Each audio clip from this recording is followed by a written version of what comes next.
Сәлем достар! Бүгінгі біздің подкастымыздың тақырыбы пластикалық операциялар жайлы болмақ.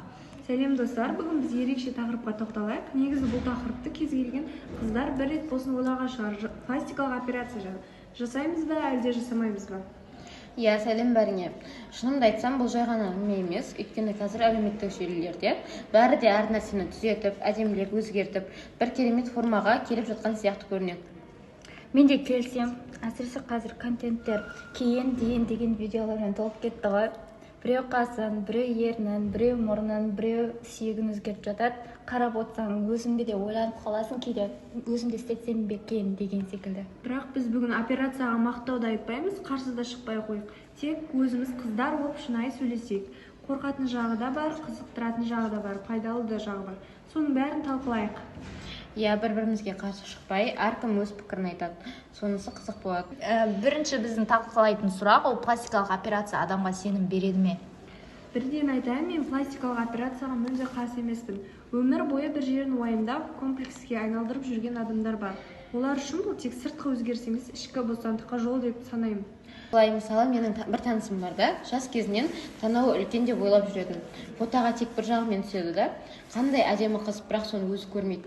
Соны ринопластика жасатты, операциядан кейін тойда, кеште, қайда барса да әдемі күліп жүреді, өзіне сенімді. Осы мысалдарды көп айтамыз, бірақ бұл рас нәрсе. Кейбір адамдар үшін операция жаңа өмірдің бастауы секілді көрінеді. Бұрын жасай алмай жүргендерді қазір жасап, өзіне сенім алып отырады. Менің ойымша, егерде пластикалық операция адамды өзін қабылдауға көмектессе, ол жақсы деп ойлаймын. Және де бұл табиғи нәрсе, өйткені біз бәрібір сыртқы келбетіміз арқылы өзімізді қабылдаймыз, иә. Ішкі сұлулық маңызды, бірақ адам 100% өзін жақсы көріп кету үшін кейде бір кішкентай да өзгеріс жетеді деп ойлаймын. Тағы бір қызық нәрсе, кейбіреулер операция жасанды дейді. Бірақ операция жасатқан адамдардың көбісі өздерін тап сол сәттен бастап табиғи сезінеді, керісінше. Қабылдаймыз, иә. Ішкі сұлулық маңызды, бірақ адам 100% өзін жақсы көріп кету үшін кейде бір кішкентай да өзгеріс жетеді деп ойлаймын. Тағы бір қызық нәрсе, кейбіреулер операция жасанды дейді. Бірақ операция жасатқан адамдардың көбісі өздерін тап сол сәттен бастап табиғи сезінеді, керісінше. Ал пластикалық операциялар өзіндік менді жоғалтуға әкелу мүмкін бе, қалай ойлайсыздар? Енді біз позитивті жағын айттық, бірақ екінші жағы да бар. Кейбір адамдар ешқашан тоқтамайды. Бір операция, екі операция, үш операция, одан кейін кете береді. Бір кезде беті мүлде бөлек адамға айналып кетуі де мүмкін. Бұл көбінесе ішкі проблемаларға байланысты секілді. Адам өзін қабылдамайды, айнаға қараса кемшілік көреді. Нәтижесінде әрі өзгеріс оған уақытша жасанды пластир сияқты көрінеді. Яғни мәселе бетте емес, ойда, иә. Дәл солай. Бір қыз таныдым, ернін сәл үлкейтіп риза болмайды. Тағы үлкейтті, тағы, соңында бәрі тым көп болып кетеді. Бірақ ол әлі де жетпей тұрғандай өзін сезінеді. Әлемдік трендтерді көріп жүрміз. Бір адам өзін мүлде танымайтын күйге жеткізеді. Бұл қауіпті секілді. Менің ойымша, егерде адам сол пластикалық операцияға саналы түрде өзінің қалауымен трендтерге бағынбай келетін болса, ол адам өзі жақсырақ түсінетін болады. Сондықтан да пластикалық операциялар саналы түрде болу керек. Сол кезде адам өз менді жоғалтпайды деп ойлаймын. Міне осы тұста сұрақ, адам өзіне не үшін өзгеріс жасайды? Өзіме ұнайын деп пе, әлде біреуге ұқсайын деп пе? Егер екінші себеп болса, бұл өз-өзіңді жоғалтуға апарады. Адам бетіне өзінің емес, біреудің нұсқасын орнатып алуы да мүмкін. Ең қиыны бұл ішкі сезім. Айнаға қарайды да, мен емес деп өз-өзін жегідей жейді. Мен сендерге сұрақ қойын енді, табиғилық деген сендердің ойыңша не? Табиғилық ештеңе жасамау емес. Саған өз бейнең ұнайды, бірақ кішкентай бір деталь кедергі келтірсе, сен оны түзетесің де, сен әлі табиғи адамсың. Өйткені ол сенің ішкі қалауыңнан шығып отыр да. Мен де сөйтіп ойлаймын. Табиғилық өзіңе адал болу, өзгеге емес.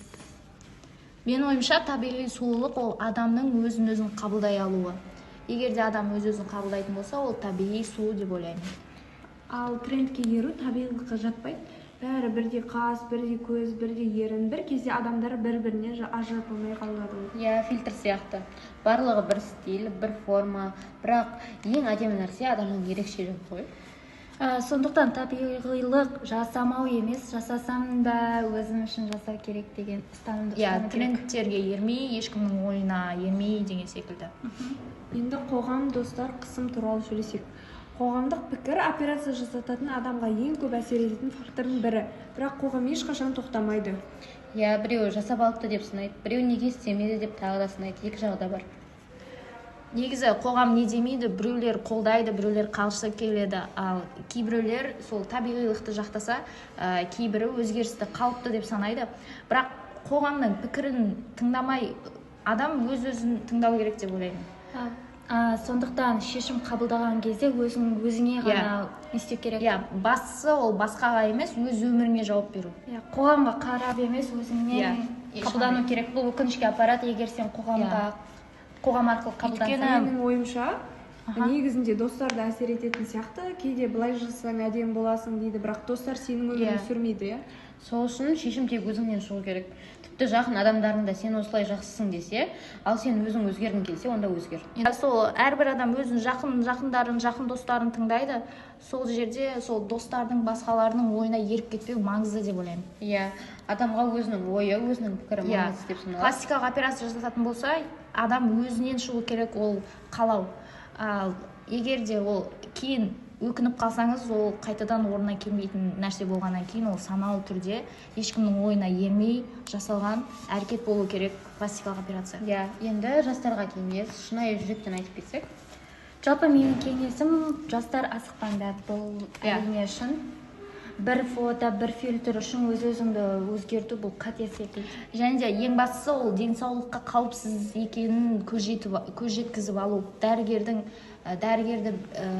таңдау, дәрігердің біліктілігін таңдау. Көбісі қазір арзан заттарға қызығады, бірақ та ол пластикалық операцияға жалпы денсаулық деген мәселеге ақшаны аямау керек деп ойлаймын. Екіншіден бәрін сараптаңдар. Егер бір жерің кедергі болып жүрсе, шын мәнінде кедергіні деп өзіңнен сұра. Сонымен қатар жақсы хирург. Бірақ одан бұрын психологпен бір рет сөйлесіп алғанды артық етпейді негізінде. Және ең бастысы операцияны өзің үшін жасау. Біреуге ұнау үшін емес, ең алдымен өз-өзіңе ұнау үшін. Барлығын күшті айттың, операция адамның өмірін өзгертпейді, адамның өзінің ішкі ойына өзгеріс енгізсе, өмір өзгереді. Сонымен пластикалық операция жаман емес, бірақ міндетті емес. Ол құрал қалай қолданғың келеді, соған байланысты. Менің ойымша пластикалық операцияның екі жағы да бар, ол адамға байланысты деп ойлаймын. Ал енді сұлулық стандарттары жайлы сөйлессек, сұлулық стандарттары деген сендер үшін не? Менің ойымша сұлулық стандарттары бұл қоғам белгілі бір уақыт аралығында міне әдемі осылай болу керек деп белгілеп қойған түсінік секілді. Мысалы, бір кездері ақшыл тері тренд болды, бір кезде арық дене, енді бір кезде үлкен мұрын және тік мұрын. Яғни стандарт деген уақытша нәрсе дейді. Әрдайым ауысып отыратын нәрсе. Мысалы 90 жылдары арық қыздар сәнде болды, ал қазір белі жіңішке, бөксесі үлкен қыздар модада. Ал 60-шы жылдары мүлде басқаша еді. Мен үшін стандарт фильтр сияқты. Әлем фильтр ойлап тапты. Сосын сол фильтрге ұқсау керек деген талап пайда болды. Бәріміз бірдей қас, бірдей ерін, бірдей фет формасын көрдік. Бірақ ең қызығы, сол стандартты ойлап тауып жатқан кімдер деп ойлайсыздар? Блогерлер ме, модельдер ме?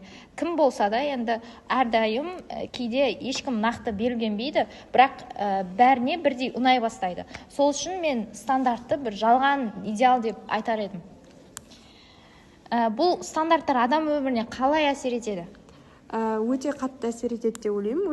Өзгермейтін қалып жоқ, бірақ адамдар өзгермейтін нәрседей қабылдайды. Мысалы, бір қыз өзін әдемі сезініп жүреді, бір күні Инстаграм ашады. Бәрінің мұрны түп-түзу, ерні үлкейген, қасы идеал. Сосын өзі туралы бұрын болмаған комплименттер пайда болады. Дәл солай, мен де солай болуым керек секілді деген тұжырымға келеді, ал ол қыздың өмірін толықтай құртады. Және бұл стандартқа сай болуды мәжбүрлейді. Бұдан бөлек, кейбірі өзін шынайы емес Бұдан бөлек, кейбірі өзін шынайы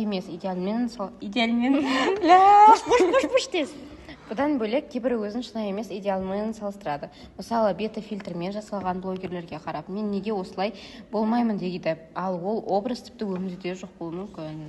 әсіресе жасөспірімдерге ауыр деп ойлаймын.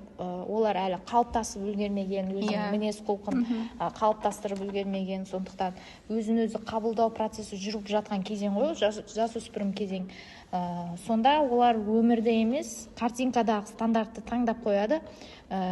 Бұл өзін бағалауды төмендетеді. Және өзін басқалармен салыстырады.